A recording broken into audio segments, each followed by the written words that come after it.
यूलिसेस एक दिलचस्प नॉवेल है जिसमें सिर्फ एक दिन की कहानी बयान की गई है। 16 जून 1904 को आयरलैंड के शहर डबलिन में क्या होता है। नॉवेल के 3 अहम किरदार हैं। लियोपोल्ड ब्लूम एक आम सा आदमी, अखबार में इश्तिहार लिखने का काम करता है। नॉवेल का हीरो मॉली ब्लूम, लियोपोल्ड की बीवी। स्टीफन डगलस एक नौजवान उस्ताद। जेम्स जॉइस ने यूलिसेस लिखने पर 8 साल लगाए, 1914 से 1922 तक, सिर्फ एक दिन की कहानी के लिए। इस नॉवेल में आम जिंदगी, इंसान के अंदरूनी ख्यालात और शनाख्त की तलाश के गहरे सफर को दिखाता है। इस एक दिन में पूरी इंसानी जिंदगी, जज्बात और तजुर्बात की तस्वीर पेश की गई है।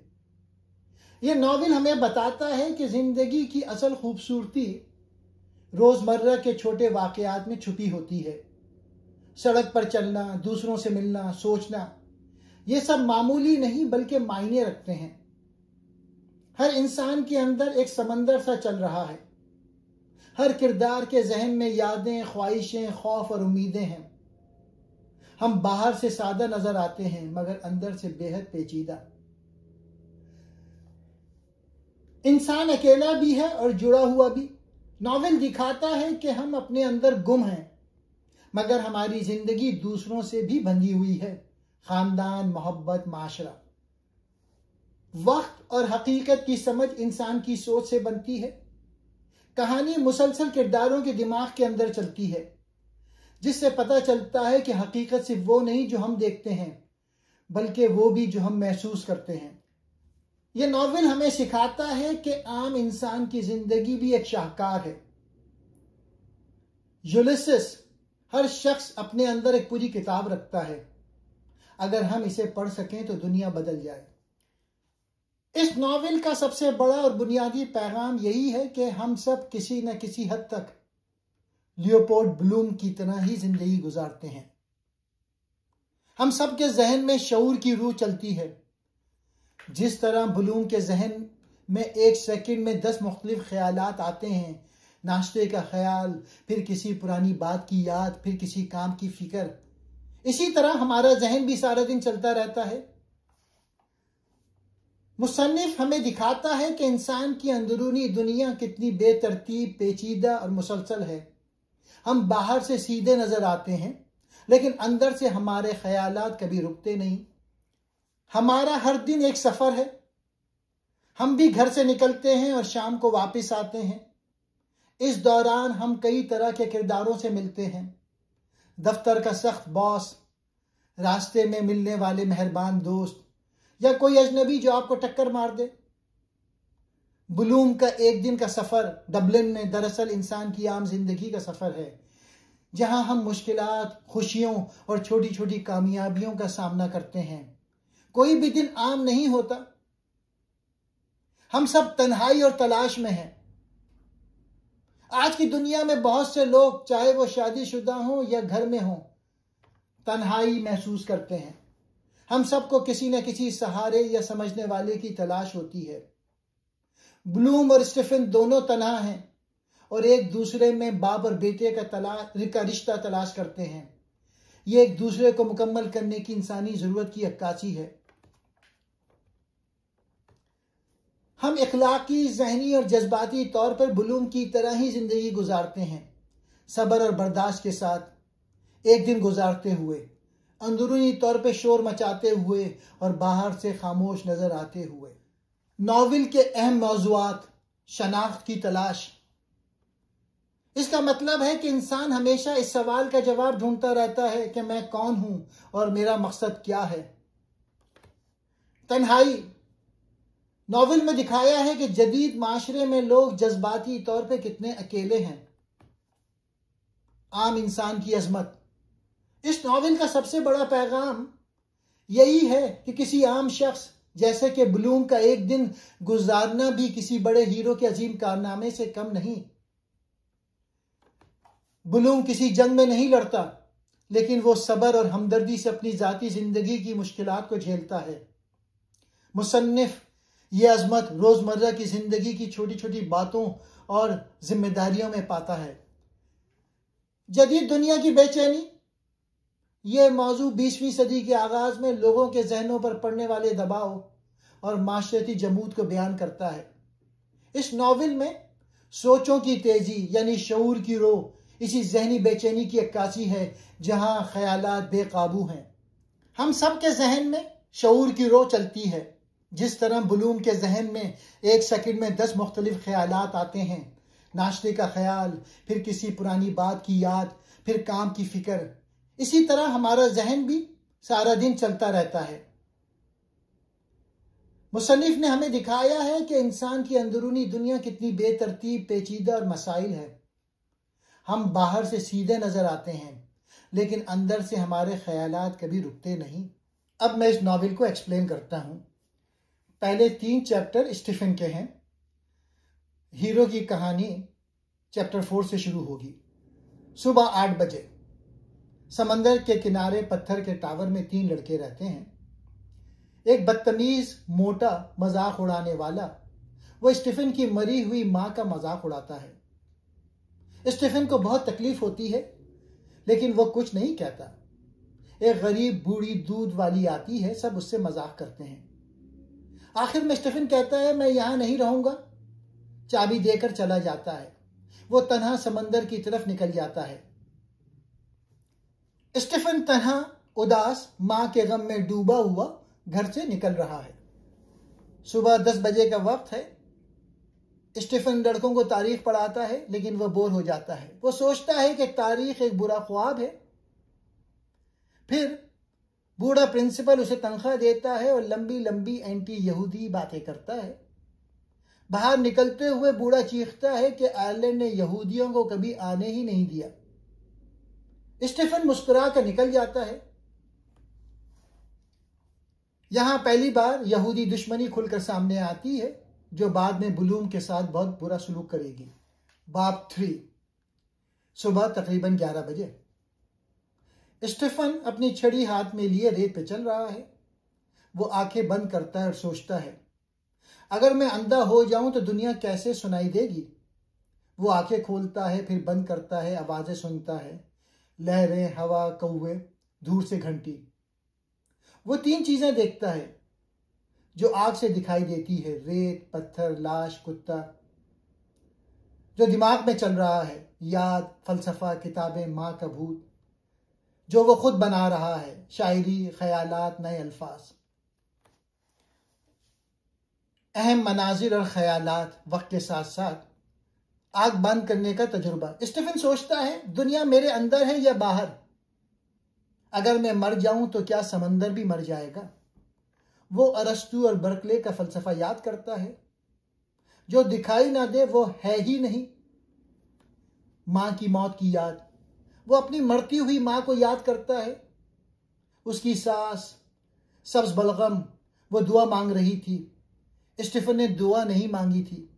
अब उसे सख्त पछतावा है। वो सोचता है, मैंने उसे मार डाला, मेरी नाफरमानी ने उसे मार डाला। कुत्ता और मुर्दार। एक कुत्ता दौड़ता हुआ आता है, सूंघता है, भौंकता है, फिर एक मुर्दार को सूंघता है। स्टीफन उसे देखकर सोचता है, मैं भी एक मुर्दार हूं, मेरी रूह सड़ रही है। जिप्सी जोड़ा। दूर रेत पर एक जोड़ा चल रहा है, लड़की लंगड़ाती है। वो सोचता है, हर औरत में मां मरियम भी है और कोठे वाली औरत भी। अब बाब 4, यहां से बुलूम की कहानी शुरू होती है। वक्त सुबह बिल्कुल 8 बजे। यह बाब घर, बीवी और रोजमर्रा की जिंदगी का बाब है। उसकी बीवी का नाम है मोली। बुलूम ऊपर जाता है। मोली अभी बिस्तर पर लेटी है, बाल बिखरे हुए। वो पूछती है, चाय ला और गुर्दे भी भून कर ला। बुलूम उसके लिए नाश्ता करता है। बाहर निकलना, गुर्दा खरीदना। बुलूम कसाई की दुकान पर जाता है और गुर्दा खरीदता है। घर वापस आता है और गुर्दा भूंगता है। फिर मूली को नाश्ता देता है। मूली उससे पूछती है कि मेटासाइकोसिस क्या होता है। ब्लूम उसे समझाता है, रूह का एक जिस्म से दूसरे जिस्म में जाना। फिर बैतुल खुला में बैठकर पखाना करता है, सोचता है कि जिंदगी क्या है। दरवाजा खोलता है, सूरज निकल रहा है, नया दिन शुरू हो रहा है और फिर पूरा नावल शुरू हो रहा है। ये बात पढ़कर आपको लगता है कि आप खुद इस घर में दाखिल हो गए हैं। दूध, गुर्दे की बू, ब्लूम की खामोशी, मोहब्बत और दर्द सब कुछ महसूस होता है। चैप्टर 5। वक्त है सुबह 10 बजे से तकरीबन 11 बजे तक। मुकाम है डबलिन शहर की सड़कें, डाकखाना, चर्च, दवाई की दुकान। ब्लूम एक चर्च में दाखिल होता है। वह एक कैथोलिक चर्च में घुस जाता है, सिर्फ इसलिए कि बाहर धूप तेज है। वो पादरी को शराब और रोटी देते देखता है। सोचता है यह तो बिल्कुल अफ्यून है। लोग इसे खाते हैं और भूल जाते हैं कि जिंदगी कितनी बुरी है। दुकान से मोली के लिए क्रीम और अपने लिए साबुन खरीदता है।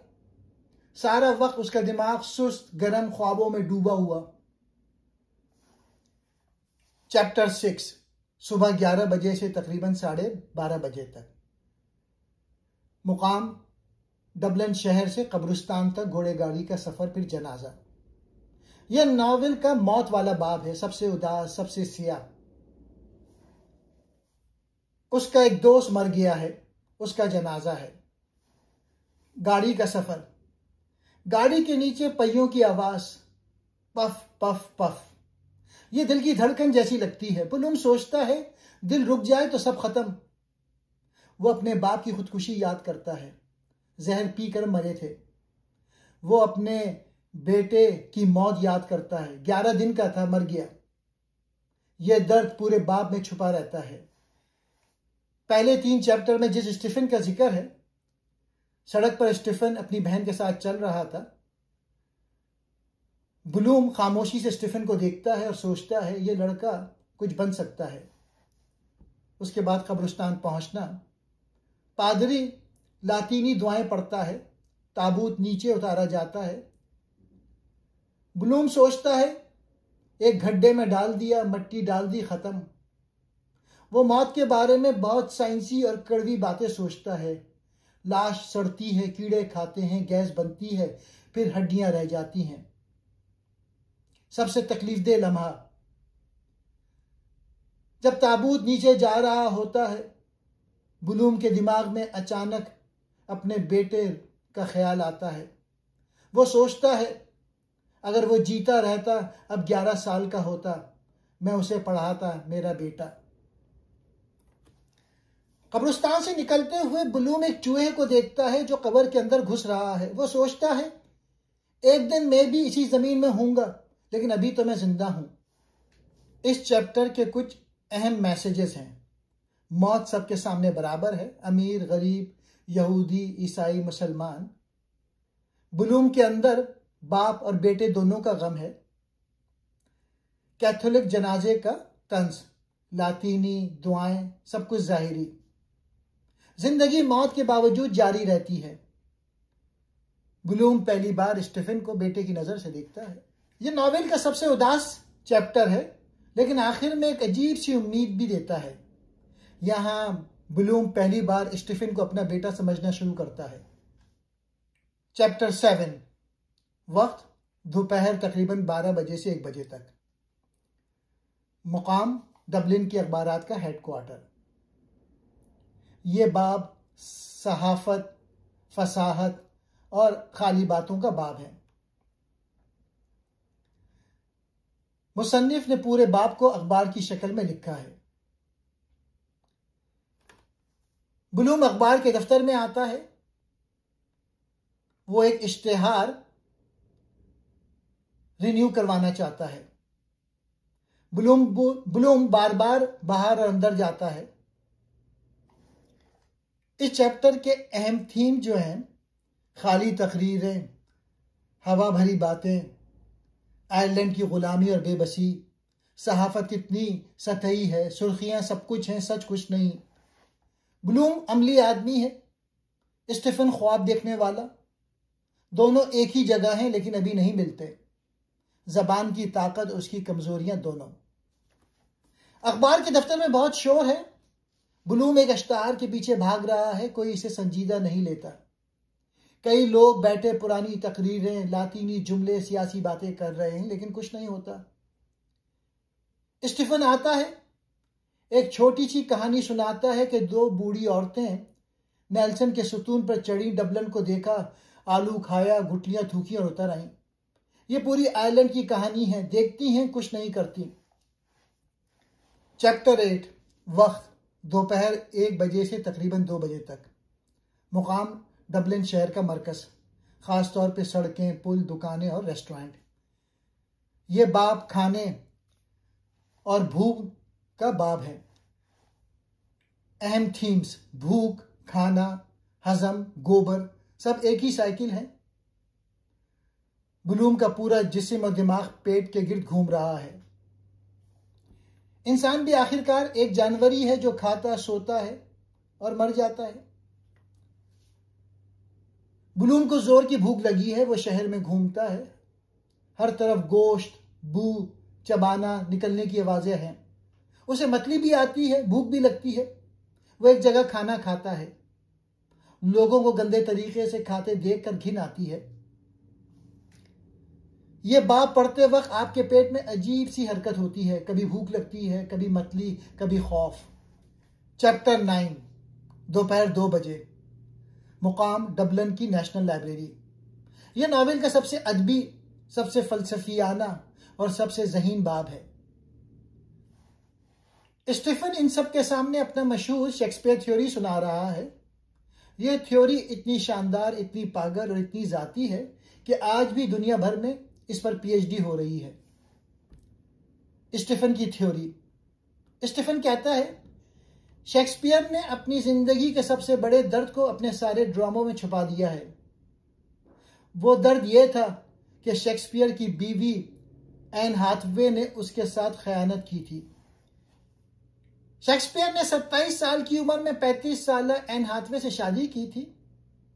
वो हामला थी। शादी के फौरन बाद शेक्सपियर लंदन भाग गया और 20 साल तक वापस नहीं आया।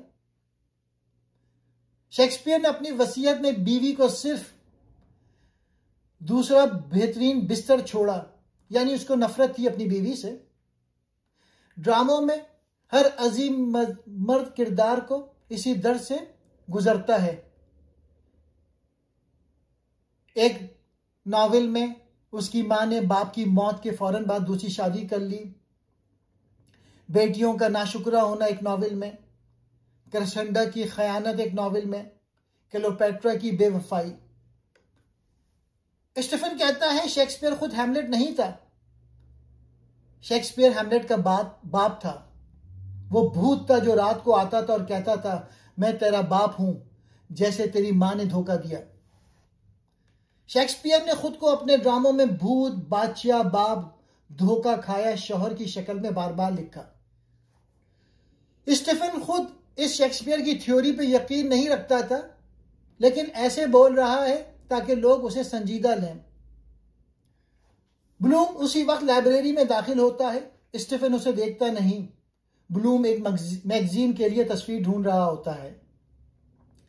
स्टीफन बाहर निकल रहा होता है, ब्लूम अंदर जा रहा होता है। दोनों एक दूसरे के बिल्कुल पास से गुजरते हैं, लेकिन मिलते नहीं। स्टीफन बहुत खूबसूरत, ज़हीन, जज्बाती अंदाज में बोलता है। सब सुनते हैं, कुछ मुतासिर होते हैं, कुछ हंसते हैं।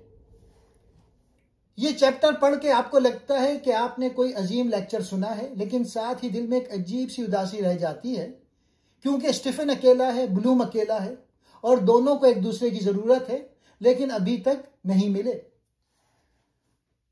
चैप्टर 10। वक्त शाम तकरीबन 3 बजे से 4 बजे तक।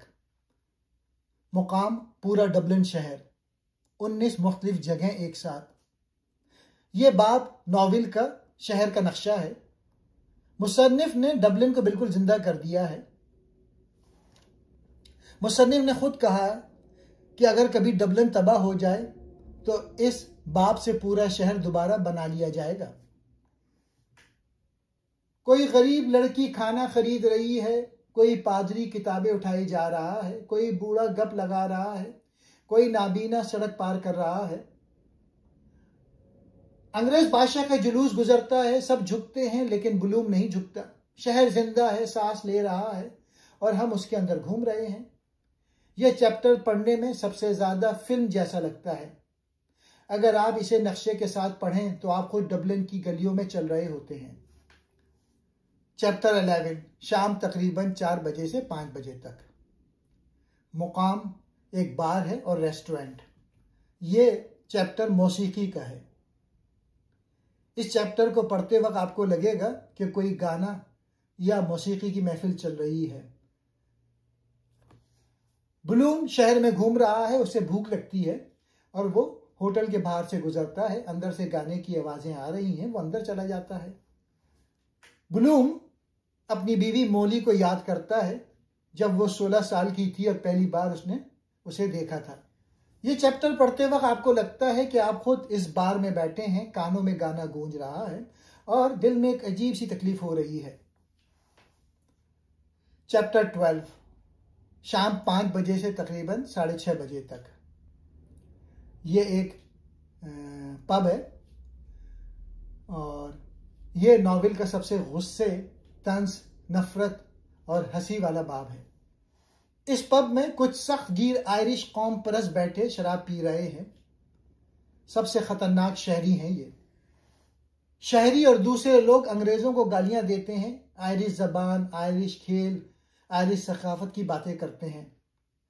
ब्लूम खामोशी से बैठा सुनता है, फिर कहता है कि जबरदस्ती और नफरत से कुछ नहीं होता, मोहब्बत ही असल चीज है। शहरी उसे तंज करते हैं, मोहब्बत? तुम्हारी कौम तो सिर्फ पैसे की मोहब्बत करती है। यहूदी दुश्मनी तंज, क्योंकि ब्लूम एक यहूदी है। ब्लूम आहिस्ता आहिस्ता गुस्से में आता है और कहता है, मैं भी आयरिश हूं, मेरी कौम ने कभी किसी को सताया नहीं। शहरी पागल हो जाता है। ब्लूम को यहूदियों, गद्दार, अंग्रेज का चमचा कहता है। ब्लूम बाहर निकल जाता है, गाड़ी पे सवार होके जा रहा होता है। शहरी उसके पीछे एक बिस्किट का खाली डब्बा फेंकते हैं। इस बाब के अहम थीम्स हैं तासुब और नफरत की पागलपन की तस्वीर। कौम परस्ती कितनी खतरनाक हो सकती है जब वो दूसरों से नफरत पे खड़े हों। यहूदी दुश्मनियत जो 1904 में भी थी और 30 से 40 साल बाद होलोकॉस्ट बनी। ब्लूम अकेला खड़ा होकर सच बोलता है, चाहे सब उसके खिलाफ हों। तंज यह है कि सबसे बड़ा आयरिश शख्स दरअसल यहूदी है। ये बात पढ़ने में बहुत हंसी आती है और गुस्सा भी, लेकिन आखिर में दिल भारी भी हो जाता है क्योंकि हम देखते हैं कि नफरत कितनी आसानी से फैलती है। चैप्टर 13, शाम तकरीबन 8 बजे से 9 बजे तक। मुकाम समंदर का किनारा। यह बाब नॉवेल का सबसे रोमानवी और सबसे शर्मीला है। 3 लड़कियां साहिल पर बैठी हैं। एक लड़की का नाम गिरटी है, वो अपने आप को शहजादी या फिल्म स्टार समझती है। वो सोचती है कि कोई खूबसूरत अजनबी उसे देख रहा है। दरअसल वो ब्लूम को देख रही होती है जो 50 मीटर दूर एक पत्थर पर बैठा है। गिरटी के दिमाग में बहुत सी बातें चल रही हैं। वो लंगड़ी है, इसलिए शादी का ख्वाब छोड़ चुकी है। उसका बॉयफ्रेंड समंदर पार गया हुआ है। वो सोचती है कि ब्लूम कोई अमीर, उदास, रोमानवी आदमी है। वो खुद को बिल्कुल पाकीज़ा और कंवारी समझती है। चैप्टर 14, शाम 10 बजे से रात 2:30 बजे तक। मुकाम हॉस्पिटल। इस अस्पताल में डिलीवरी होती है। कमरे में 10 से 12 लड़के बैठे शराब पी रहे हैं, गंदे लतीफे सुना रहे हैं, फलसफा झाड़ रहे हैं। एक 38 साल शरीफ आदमी ब्लूम इन सब को देखकर परेशान है कि ये नौजवान तबाह हो जाएंगे। आखिर में बच्चा पैदा होता है, सब खुश होकर और शराब पीने निकल जाते हैं। चैप्टर 15 मैं स्किप कर रहा हूं। चैप्टर 16, वक्त रात 2:30 बजे से सुबह तकरीबन 4 बजे तक। मुकाम एक गाड़ी वालों का खाने का ठिकाना। यह नॉवेल का सबसे थका देने वाला, धुंधला, गलतियों भरा और सुस्त बाब है। स्टीफन को फौजियों ने मारा था, अब वो जख्मी, नशे में, चल भी नहीं पा रहा। ब्लूम उसे सहारा देके चलाता है। दोनों रात के अंधेरे में ब्रिज के नीचे पहुंचते हैं। वहां एक गाड़ी वालों को छोटा सा खाने का ठिकाना है। ब्लूम स्टीफन को लेकर अंदर चला जाता है, उसे कॉफी पिलाता है, रोटी खिलाता है। दोनों पहली बार ठीक ठीक बातें करते हैं, लेकिन स्टीफन नशे में है। आधे जुमले, आधे ख्यालात। ब्लूम थका हुआ है। बाप और बेटे का रिश्ता अब बन रहा है, लेकिन अभी कमजोर, धुंधला, अधूरा। दोनों एक दूसरे को समझना चाहते हैं, लेकिन बात नहीं बनती। ब्लूम की हमदर्दी, वो स्टीफन की फिक्र कर रहा है जैसे कोई बाप। स्टीफन की बेपरवाही, वो अभी तक ब्लूम को संजीदगी से नहीं ले रहा। रात 2:30 बजे ब्लूम जख्मी और नशे स्टीफन को सहारा देकर एक गंदे से केबिन में ले जाता है। अंदर चंद गाड़ी वाले बैठे झूठी कहानियां सुना रहे हैं। ब्लूम स्टीफन को कॉफी पिलाता है, खाना खिलाता है, घर बुलाता है। दोनों बातें करते हैं, लेकिन कोई बात ठीक से नहीं बनती। सब कुछ धुंधला, थका देने वाला, गलत। आखिर में दोनों बाहर निकलते हैं, ब्लूम के घर की तरफ चल पड़ते हैं। ये चैप्टर पढ़कर आपको लगता है कि आप खुद रात के 3 बजे किसी गंदे ठिकाने में बैठे हैं, सर भारी है, आंखें बंद हो रही हैं और कोई बूढ़ा शख्स लंबी लंबी बातें कर रहा है। चैप्टर 17, रात तकरीबन 3 से 4 बजे तक। मुकाम ब्लूम का घर। दोनों घर के बाहर पहुंचते हैं। ब्लूम की जेब में चाबी नहीं। वो बाड़ फांद कर पीछे से घर का दरवाजा खोलता है। स्टीफन अंदर आता है। बावर्ची खाने में कोको बनता है। ब्लूम कोको बनाता है। दोनों खामोशी से पीते हैं। सवाल, क्या वो एक दूसरे को पसंद करते थे? जवाब, दोनों एक दूसरे में अपनी कमियों और खूबियों का अक्स देख रहे थे। स्टीफन आयरिश और अबरानी गाने गाता है। ब्लूम उसे अपना यहूदी कार्ड दिखाता है। दोनों कायनात, सितारे, जिंदगी, मौत, रूह पर बात करते हैं। ब्लूम स्टीफन को रात रहने को कहता है। स्टीफन इनकार कर देता है। उसके बाद स्टीफन चला जाता है। ब्लूम अपनी बीवी मॉली के पास लेटता है और सो जाता है।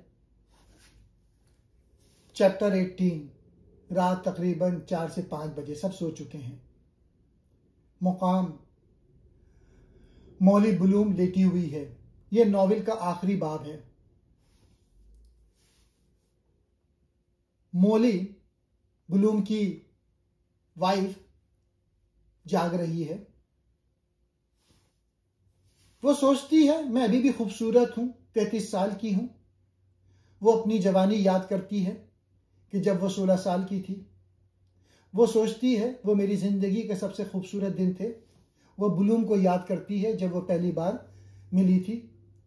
वो उसे पसंद आया क्योंकि वो दूसरों से मुख्तलिफ था, नर्म था, शायर था। वो सोचती है कि ब्लूम अच्छा आदमी है। वो अपनी बेटी मिली को याद करती है। मिली अब बड़ी हो गई है, फोटोग्राफर के साथ रहती है।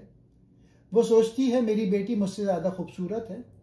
वो अपने मरे हुए बेटे रोडी को याद करती है। ये सबसे तकलीफदेह लम्हा है। वो सोचती है कि अगर उसका बेटा जीता रहता तो ब्लूम कभी इतना उदास ना होता। वो औरतों की जिंदगी पर गुस्सा करती है। वो कहती है, ऐ खुदा, मैं औरत बन के क्यों पैदा हुई। और आखिरी जुमला दुनिया का सबसे मशहूर, हाँ। वो ब्लूम को याद करती है जब उसने उसे शादी का फूल दिया था और कहा था, हाँ। यह यूलिसिस का आखिरी लफ्ज नहीं, बल्कि जिंदगी का पहला लफ्ज है, यस। नॉवेल खत्म हो गया, लेकिन मूली का हाँ अभी तक गूंज रहा है। यह नॉवेल हमें दिखाता है कि रोजमर्रा जिंदगी भी एक अजीम सफर होती है। इंसान जाहिरी तौर पे सादा लगता है, मगर उसके दिमाग में ख्यालात का समंदर चलता रहता है। मोहब्बत, तन्हाई, शनाख्त, खानदान और उम्मीद जैसे मौजुआत नुमायां हैं।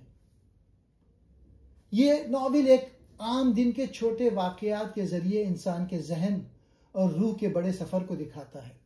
इस नावल में एक दिन के अंदर 3 लोगों की ज़िंदगी, उनके ख्यालात और डबलिन शहर के जरिए इंसान के अंदरूनी सफ़र को भी दिखाया गया है।